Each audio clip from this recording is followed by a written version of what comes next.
Welcome to the Writer Reads Mack and Me and Odyssey. Book 1, Mack and Me Origins, Chapter 23, The Many Forms of Ghoul. Heads up! It was all I could send to warn Bendigo. I figured he'd have his hands full with whatever was going on outside my head and didn't need any more. Once I'd done that, I dived for the node. If I could isolate it, I could block whatever response it was supposed to trigger. Even as I thought it, I saw the node's shell brighten, and then it began to pulse, and tiny wriggles of lightning raced away from it in all directions. Well, scratch that idea. I watched as the node pulsed brighter, and then more brightly still, and I suddenly realized I didn't want to be inside my head when that thing went off, unless I could get close enough to stop it doing whatever it was about to do. As fast as I thought, a wall grew out of the ground, bricks patchworking together to hide the node's shell and not a door or gate in sight. I wondered if the wall would have to come down for the node to do whatever it was building up for, and if I had a chance of taking it apart in time. A half dozen fireworms, all with Bastian's face, pulled themselves out of the bricks, and I decided no. I got out of there, retreating to the relative shelter of my implant and sealing it as tight as I could. I even took a poke at Bendigo's intrusion point and found myself wearing a bracelet of thorns and a matching necklace for my trouble. Tell me why I shouldn't. Bendigo's voice, menacingly soft inside my head. Because I'm trying to save your life, I whispered, my words coming out on a whimper of pain. He must have believed me because the thorns disappeared, even though the thornless vines stayed, laced around my wrists and throat. I opened my eyes and found myself lying on the floor, the corridor lights strobing yellow and red in a way that made me feel sick. That must have been some battle, Bendigo said, offering me his hand. You triggered a warning system, I said, and he rolled his eyes. Now tell me something I don't know. Maybe the dogs won't be as friendly next time they see us? It was a guess, but then so was the next thing I said. And I think we're going to have some real bad company real soon. Bendigo's lips thinned, and instead of waiting for me to take his hand, he reached down and dragged me to my feet by my shirt collar. He didn't let go either, but kept dragging, pulling me through the hole he'd made where the door had been, making me wonder just how many security protocols he'd triggered. He didn't wait for me to look, but half pushed, half hurled me toward the bank of computers standing in the center of the room. Whoa, there's no way! I heard the sound of the blazer coming online and felt a tightness coil through my throat. How the hell was he doing that through my implant? I didn't know, but I wanted to. I really did, because then I could stop it, reverse it, and see how the son of a bitch liked it when it happened to him. Find a way, Bendigo ordered, or you won't be breathing much longer. As if to prove a point, the constriction in my throat eased. I wondered what the bracelets did, and pain lanced across my wrists, spiking up into my hand and down along my arm. It was gone as quickly as it had come, and I wasn't curious any more. I was in enough pain from where the tentacle had bitten me in the code battle, and my shoulder ached at the same points I detached my simulacrum's arm to stop the poisoning from reaching my head. I didn't need any more hurt today, or ever, now I thought about it. I went back into my head and took a peek into the computer scape beyond the implant. What I saw made me both relieved and had my heart sinking to my toes. The good news was that I was no longer attached to the system I'd been in before, which meant that the security protocols weren't going to reach me in here. I sure as shit wished Bendigo had dragged me in here sooner. That way I'd never have needed to touch his stuff in my head. Maybe I like it this way. Well, that was just downright nasty. And Bendigo laughed, even though not a skerrick of sound reached my ears. Get on with it. So I did. The bad news was that there was nothing beyond my implant. Oh, there was Bendigo's implant, but no way was I going there. No need, which put paid to the sense of self satisfaction I'd felt from his head. Suck on that, you big banana. We'll see who's doing the sucking at the end of the day, he replied, and I was pretty sure I wasn't going to like what he meant. I crossed my fingers that Mack would find me before the mission was over, that he hadn't believed a word of Bendigo's bullshit and was already on his way. Keep praying was followed by a sharp slap upside the head. Better yet, focus on what you need to be doing before I decide you are not able to help me anymore. I focused, pulling my jack from the pocket I'd stuffed it into earlier and plugging it into my head. What I needed now was a port, because the only way I was getting into this system was if I hardlined it. I opened my eyes, realizing I'd closed them to go looking at the computer landscape. This time I had a really good look at what was in the room in front of me. A bank of computers, or rather tall banks of computers, because if I wasn't mistaken, each of the clear fronted drawers stacked in this interconnected framework of towers contained a computer in its own right. I looked up and down the row. The question was, how did I access them? And if I accessed one, would I be able to get into all the rest? Or was one or all of them separated from the rest? It sure was dark in here. What happened to the lights? I asked. You're assuming there were lights to start with. Ah, well, that explained it. Silly me. I used the glow from the computer banks to find something that I might be able to plug into. A port, a keyboard, anything, and found the towers ran around the edge of the room and had a hollow in the center. There was a gap wide enough to walk through and a computer terminal tucked in behind the tower wall. Very cool. Now all I had to do was get into the system, download what we came for, and movement caught at the corner of my eye. I stepped back into the gap. What are you doing here? I knew that voice. Bastian? Bastian? Bendigo in my head. Here? Bastian, the ghoul confirmed. In the flesh. Why don't you come in and say hello? I remembered Bastian. I'd watched him reduce an Odyssey agent to a shivering mess of snot and tears. There was no way in Hades I wanted to go and say hello to him. No way I wanted to get anywhere close to him. If I hadn't known Bendigo was on the other side of the towers, that Bendigo wasn't going to let me leave until I had the data, that Bendigo was coming. Bendigo was coming, and I was blocking his path to the ghoul. And there was no point in me trying to back out of the space I was in because Bendigo was almost at the entrance and he needed me in here. Damn it! Sure, I said, and moved forward. Then, why don't you turn on the lights? Lights? But I like it in the dark, Ghoul said, moving to where I could see him. He looked exactly like the ghoul clones we'd encountered in the corridor, except sane. Beyond that, though, the man had let his fangs show, and his eyes gleamed an oddly luminescent shade of yellow. The latter explained the lack of light in the server room. The former. I watched as Bastian ran his tongue over the tips of his fangs before retracting them from view. He caught the look on my face and smiled. It was not comforting, and I flinched as he reached out and laid a hand on my arm. It's been a while since I saw you, he said, faux longing and real possession lacing his words. Where did you go? I swallowed fear and bile. Mack had business elsewhere. His grip tightened, and I wondered if he'd augmented his muscle structure while playing with the regeneration process. And maybe his reflexes. Inside my head, Bendigo's interest sharpened. I'll deal with Bastian, he said. You need to get that data. Siphon it to the ship. The ship? How was I supposed to do that? And then I knew. Bastian stuck a second link in my head, one that let me upload whatever I could find to the ship.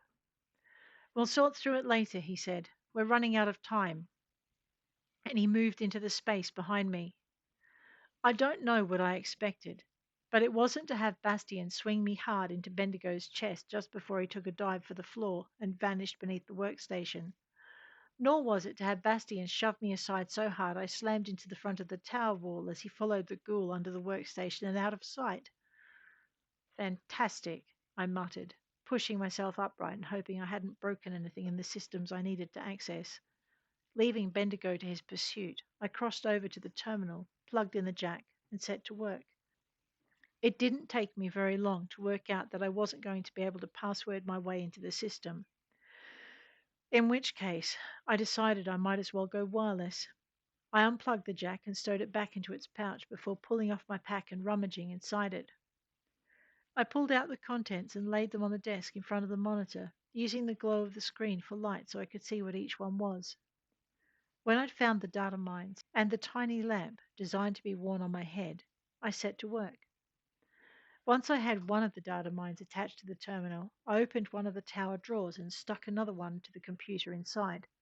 I had 5 mines in all, each one of them capable of transmitting whatever data they found to the implant in my head, and each one wirelessly connected to a point behind Rowan's firewall and defense system. That meant someone would have to hardwire their way in order to break the wall, in order to turn the broadcast off, which meant they would need my head, which I wasn't going to give them. I bet you didn't see this one coming, I muttered, linking to the data mine on the terminal and then finding myself a corner inside that circle of towers where I couldn't be seen from the entry to Bastian's little nest. I was pretty sure there'd be something coming to deal with Bendigo's breach, and I wanted to see it before it saw me. I pulled the blazer Bendigo had given me, checked the cartridge and the charge, and then set it to broadbeam. That way, I didn't have to be so precise when I was firing, which was good, because what I was going to do next was going to make aiming difficult. I thought about disappearing down the hole Bendigo had chased Bastian into, and that gave me another idea. Bastian wasn't going anywhere, and neither was Bendigo. If either of those rats thought they were getting away with the kind of work that had gone on here, then they had another thing coming. I sent a worm into the system and then dragged out another hacking program and set it to work against the password. While the computers duked it out, I took a look at the link connecting me to Bendigo's ship. It gave me access to storage, and that was it. I sighed. You'd have thought the man didn't trust me. The idea made me smile. That didn't bother me. I wasn't feeling particularly trustworthy anyhow. Hacking my way past the restraints he'd put on the link was child's play compared to hacking into any of Bastian's networks. I found the ship's comm systems no problem and resisted the urge to go for a romp through it. I only needed it to do 3 things: duplicate, store a copy, and broadcast. And that meant broadcasting everything I downloaded to everyone in range. Mack was going to love this. Once I'd gotten access to what I needed, I locked everyone else out of the system and changed the override codes. Not even Bendigo himself was going to be able to break into it this time to stop what I was sending from being sent right back out again. His boat was going to be squawking like a parrot with its tail stuck in a grinder. I made a small tweak to the settings and grinned. Now his dropship was going to be squawking just as loud. Suck on that. As soon as I had the comm line secure, I put the data mines to work.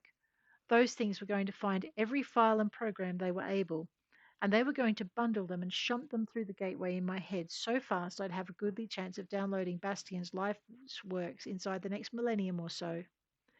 The only thing I had to do now was, I armed the data mines so they would lock down the computers and fry the operator interface the minute someone either tried to stop the data leak from the operator console, or if they tried to destroy or remove any of the mines or their counterparts.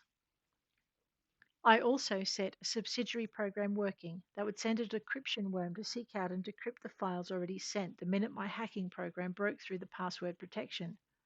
After that, the only thing left to do was to make sure I got my head out of Bastian's reach.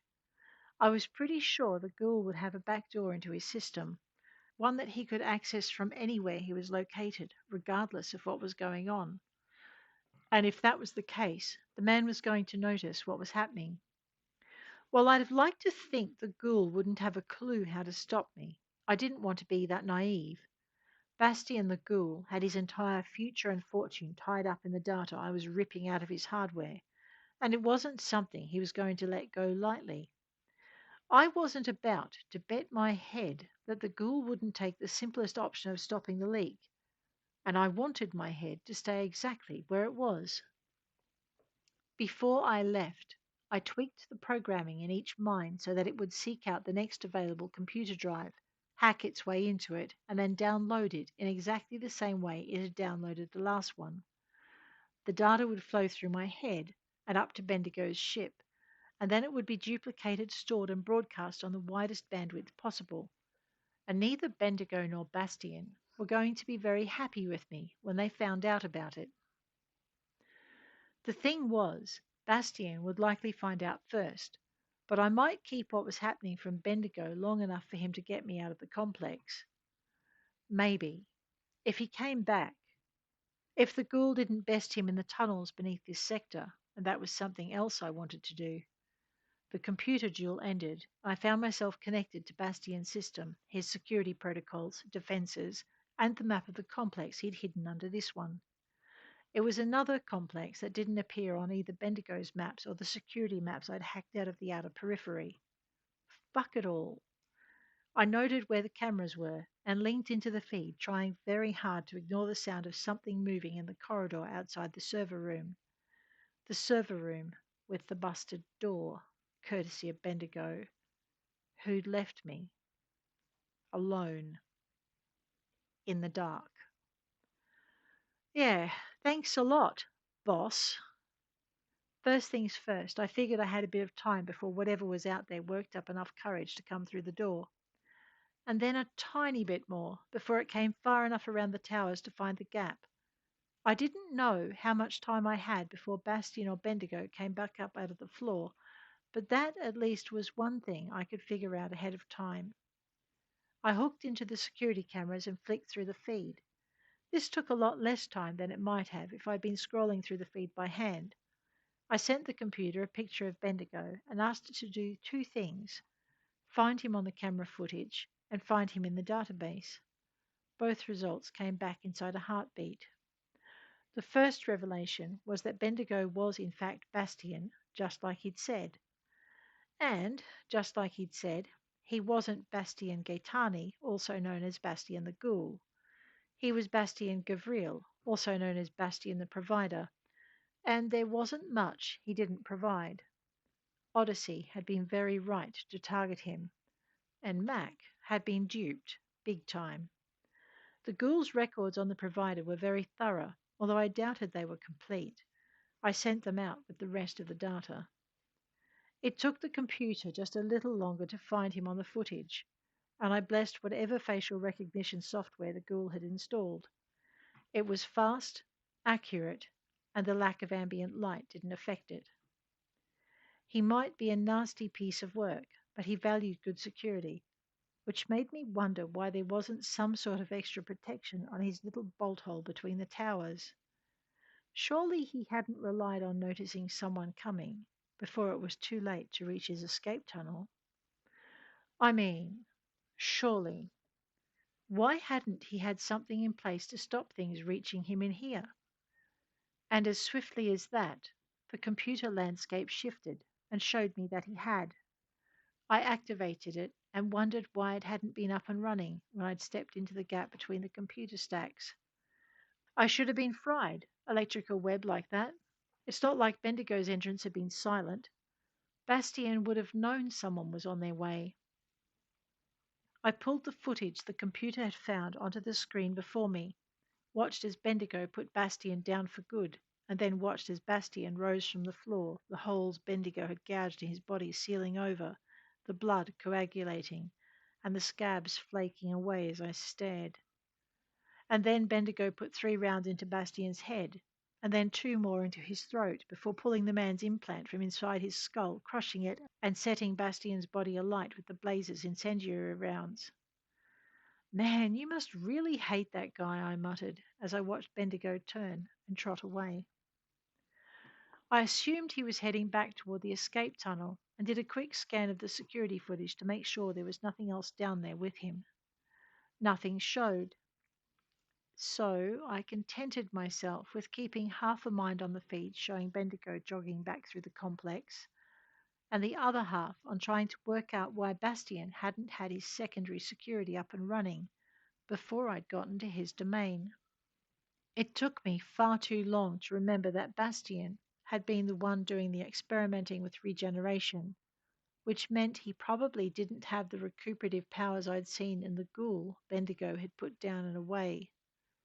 Fuck, I said, turning, remembering that Bastian had designed his security protocols so he could probably turn them off, realizing that Bastian would have turned them off only if he'd known we were coming, and remembering that Bastian had clones. Why hadn't Bendigo told me Bastian had reached the stage of human trials? God damn it! Why hadn't I realized it for myself? After all, the evidence had been right there in front of me. The ghoul packs in the outer ring, nude Bastian in the inner periphery's defense program, Bastian copy in this room. I wondered what kind of Bastian I was facing now as he stepped through the gap that should have been blocked by a field of electricity. Hi, I managed, noting that his eyes had lost their yellow glow, that there were no fangs showing behind his lips. Hi, he replied, and propped an elbow against the nearest computer tower. What are you doing to my files? Your files? My files, he said, and the files were highlighted in my head. Not the files that were ripping past in a virtual data flood to the stars, but the files in the system I'd finally gained access to. I took a quick peek at the subroutine that was generating the decryption algorithm to send after the files into the outward flow, saw it was nearing completion, and stalled. Oh, those files! Noticing Bendigo's progress through the complex below, I moved a little away from the terminal, willing Bastian to follow me, to ignore the bolt hole in the floor. This time he obliged, his gaze tracking my movement as he straightened and slid a half step into the space behind me. It wasn't exactly how I'd planned it would go. I backed up a step further, feeling fear grab a tighter hold on my innards. What about those files? I managed. I'd like them back. Back where? How about back from wherever you're sending them, back inside my system? Just back! He closed the space between us in a surge of movement, and I realized this wasn't Bastian the ghoul. The extra two sets of legs and the segmented lower body that followed an otherwise normally human form were a dead giveaway. So were the hands that broke free of the lab coat he'd been wearing over his torso, and the quickly elongating fangs. I blocked his first grab and ducked into the gap I'd been sitting in before, but that was as far as I got. This Bastian had long arms and a stronger grip, and pincers on that second set of arms that he wasn't averse to using to extend his grip through cloth and flesh and into muscle. The first one lodged in my chest just below the breastline, and the second one went through just below the rib cage. I choked down two screams and tried to bring the blazer to bear. The ghoul monster was laughing as he pinned one hand high against the computer tower and wrapped his other hand around my throat. There was no turning the blazer toward him once he'd pinned it between our bodies. So, he said, his face an inch from my own, the files. I couldn't help but look him in the eye, even if the only thing I wanted to do was look past him to see what Bendigo was doing. I'd lost my boss on the security feeds, and he'd been close to reaching the entrance he and Bastian had used to disappear. Please hurry, I thought, knowing my relief at seeing Bendigo would be very short-lived, especially once he discovered what I'd been doing with his precious files. And what is that? I should have been terrified at hearing him, but I figured that could come later.